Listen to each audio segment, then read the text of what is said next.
Hello there, lovely people. It's Alex from Nintendo Life here. Now, Metroid Prime 4 is much more accessible than previous games in the series. I mean, you can even scan bosses after you've defeated them thanks to this memory room. Huzzah! What's not so huzzah is that there are still some scans you can easily miss if you're not paying full attention, making that 100% logbook goal impossible to obtain if you save the game after you've missed the chance. Most of these scans are from early parts of the game, but some are later on. We're going to be as vague as we can be in order to keep spoilers to a minimum, but consider this a warning for some relatively minor spoilers going forward. In the opening section of the game on Tanamaar, there are 3 logbook entries that cannot be accessed after the fact. One is just your bog standard Federation trooper. Just scan one of these and you'll be fine. The second is a space pirate, because you will not find any of these later. And last is the big old space pirate himself. Yes, it's the Abarax. This is the first boss in the game, and you're likely to be scanning it regardless, but you know,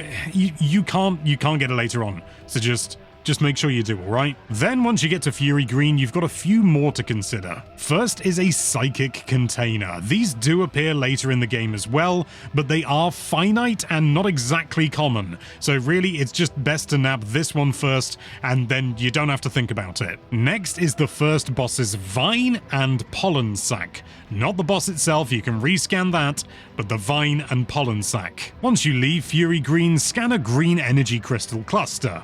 It's unlikely that you wouldn't, but they are technically a finite resource, and once they're gone, they are gone. There are some clusters to be found in Fury Green as well, but they're much more abundant in Sol Valley, so just scan one in there. Okay, that's the early game stuff. Everything else is only relevant once you enter Flare Pool proper. If you're not there yet, we'd recommend stopping the video and returning only once you've actually entered Flare Pool, so you'll limit your spoilers. I'll give you a few moments to navigate away if you need to.